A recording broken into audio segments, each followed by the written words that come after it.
quite a challenge creating the 8th generation Camry.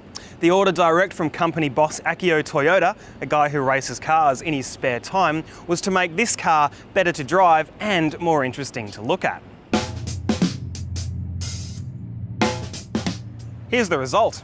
Can a Camry be practical, safe, reliable, and a bit desirable? Also, will it remain our top seller?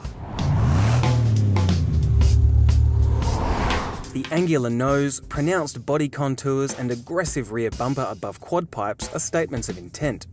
Our SL test variant costs 40 grand before on-road costs and is pitched as the luxury option, though a stiffer SX with racy wheels and 2 still cheaper versions are also available.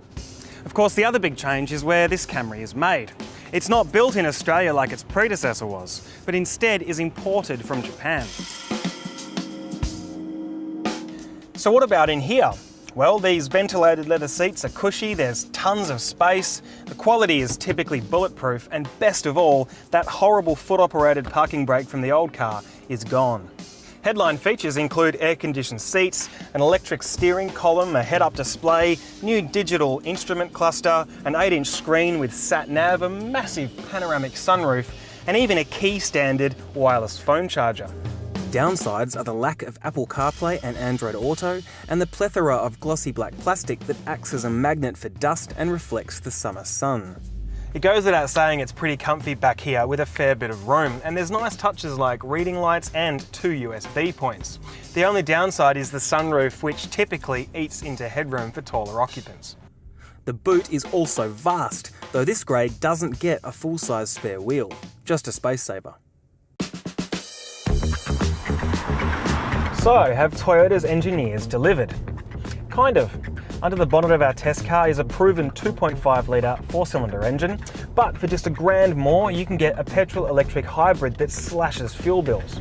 $3,000 on top of that will net you the brand new 3.5 litre V6 with 224 kilowatts of power, matched to a new 8-speed automatic gearbox. The 2.5 here makes 133 kilowatts of power, and matched to a 6-speed auto with kitschy paddles makes for a perfectly adequate drivetrain. It won't win you many drags, but nor will it overcome the front wheels. Underneath the new body sits Toyota's TNGA global architecture, the same one that underpins the CHR crossover and the new Prius hybrid. The platform houses redesigned front McPherson strut suspension, plus a brand new double wishbone rear setup. There's also a new electric power steering system.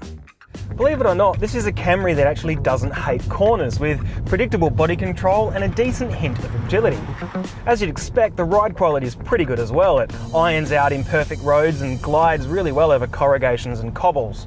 It might just be a smidgen underdamped.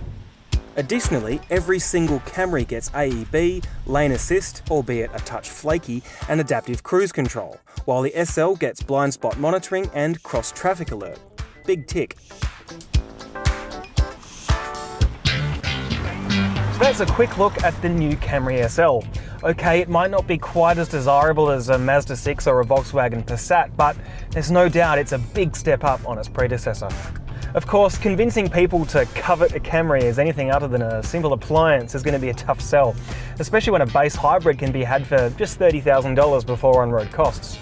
Nevertheless, credit where credit is due.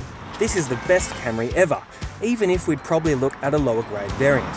It's supposed to be a bit sensible, after all. For more detail, head over to caradvice.com to read the full review.